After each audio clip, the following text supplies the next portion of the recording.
International pushback. China looks very different today than during Deng's era.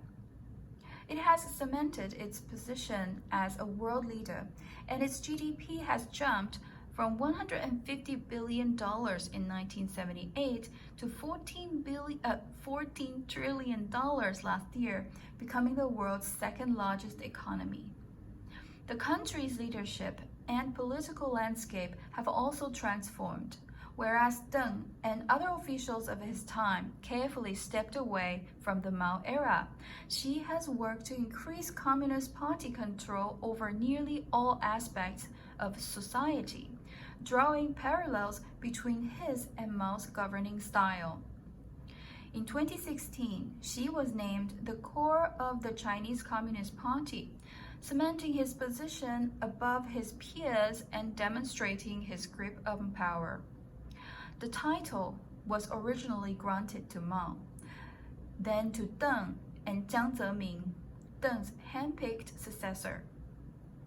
A year later, his name and political ideology, Xi Jin-Ping thought on socialism with Chinese characteristics for a new era, often simply known as Xi Jin-Ping thought, was formally written into the Communist Party constitution, an echo of Mao Zedong thought. No other sitting Chinese leader has had their names enshrined in the party constitution this way. Deng Xiaoping theory was added to the party constitution after Deng's death. The most stunning move came in 2018 when the country's constitution was amended to abolish presidential term limits, leaving Xi free to serve indefinitely as China's head of state. At the time, the CCP justified the change as necessary to align the presidency with Xi's two other more powerful posts, heads of the party and the military, which have no term limits. Xi's tightening grip and crackdown on dissent have prompted some journalists, policy experts, and others in the West to urge dropping the English title president, arguing that it doesn't accurately represent the nature of his leadership. Instead, they say, foreign media and governments should adopt the literal translated version of Xi's Chinese titles, which better reflects his role.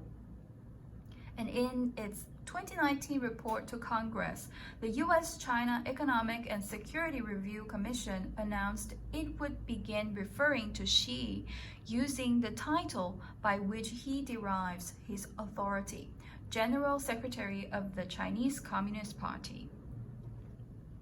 A war of words. Paris Bill comes as relations between China and the U.S. continue to hit new lows. In recent months, the countries have blamed each other over the spread of COVID-19 and closed a pair of consulates over a worsening national security spat. U.S. authorities have taken aim at several Chinese tech firms and threatened to ban the popular apps TikTok and WeChat. This rise in tensions have been reflected in how top U.S. officials refer to Xi.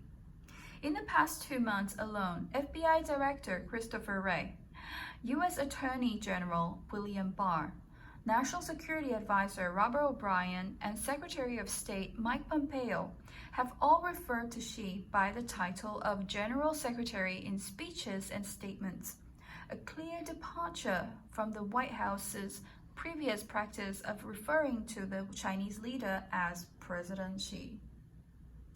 Pompeo has also taken steps to distinguish the CCP from its citizens in recent criticism, saying in July that the Chinese people are completely distinct from the Chinese Communist Party, rhetoric that Xi has bristled at, and that experts say is designed to further delegitimize the CCP by driving a wedge between the party and those it supposedly represents.